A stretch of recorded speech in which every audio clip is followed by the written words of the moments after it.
పాండవ సైన్యంలో ఉన్న వీరుల గురించి ముందుగా చెప్పి, ఇక తర్వాత కౌరవ సైన్యంలో ఉన్న వీరులని, కౌరవ సైన్యాన్ని కొంచెం పొగుడుతూ దుర్యోధనుడు ద్రోణాచార్యుడికి తెలియచేశాడు అని చెప్పుకున్నాం కదా. తర్వాత ఏం జరిగిందో గనక చూస్తే, యుద్ధ భూమిలో ఒక పక్కనేమో పాండవ సైన్యం ఉంది, మరొక పక్కనేమో కౌరవ సైన్యం ఉంది. ఇప్పుడు దుర్యోధనుడు ఈ రెండు సేనలని పైపైన అలా లెక్కపెట్టి కౌరవ సైన్యమే గొప్పది అని మనస్సులో అనుకుని ఏం పలుకుతున్నాడంటే, అపర్యాప్తం తదస్మాకం బలం భీష్మాభిరక్షితం, పర్యాప్తం త్రిదమే తేషాం బలం భీమాభిరక్షితం అని పలుకుతున్నాడు. భీష్ముడిచే రక్షింపబడుతూ గొప్ప వీరులున్నటువంటి మన యొక్క కౌరవ సైన్యం అపరిమితంగా ఉంది, అంటే అన్లిమిటెడ్ క్వాంటిటీ అన్నమాట. భీముడిచే రక్షింపబడుతూ ఉన్న ఈ పాండవ సైన్యమేమో పరిమితంగా ఉంది, అంటే లిమిటెడ్ క్వాంటిటీ అని సెల్ఫ్ సాటిస్ఫాక్షన్ పొందుతున్నాడు దుర్యోధనుడు. అసలు తర్వాత తెలుస్తుంది క్వాంటిటీ కాదు, క్వాలిటీ అండ్ క్యారెక్టర్ మ్యాటర్స్ అని. కౌరవులు అసలు ఎంతమంది ఉంటే ఏంటి లాభం? అధర్మం వైపు నిలబడితే చెట్ట చివరకు రాలి కింద పడిపోతారు నిస్సందేహంగా. ఇక్కడ మీరు గమనిస్తే భీష్ముడు కౌరవులకి సర్వసైన్యాధిపతి అని చెప్పుకున్నాం కదా. అందుకే భీష్ముడు కౌరవుల సైన్యాన్ని రక్షిస్తున్నాడు, బాగానే ఉంది. మరి పాండవుల సర్వసైన్యాధిపతి దృష్టద్యుమ్నుడు కదా.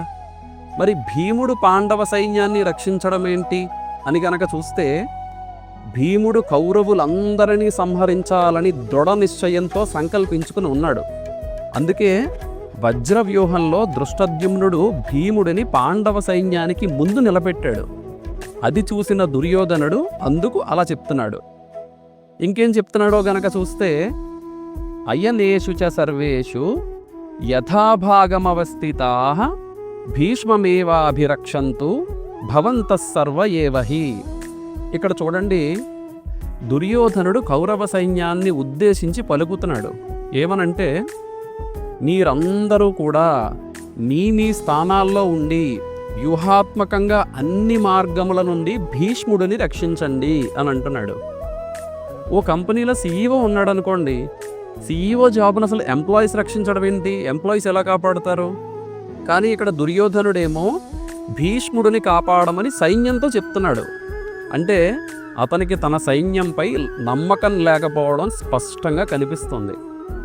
ఈ విధంగా దుర్యోధనుడు యుద్ధరంగంలో ద్రోణాచార్యుడితో ఏం పలికాడో మొత్తం సంజయుడు ధృతరాష్ట్రుడికి వివరించి, తర్వాత యుద్ధ భూమిలో ఇంకేం జరుగుతోందని సంజయుడు ధృతరాష్ట్రుడికి చెప్తున్నాడంటే, తస్య సంజనయన్ హర్షం కురువృద్ధః పితామహః సింహనాదం వినద్యోచైః శంఖం దద్మౌ ప్రతాపవాన్.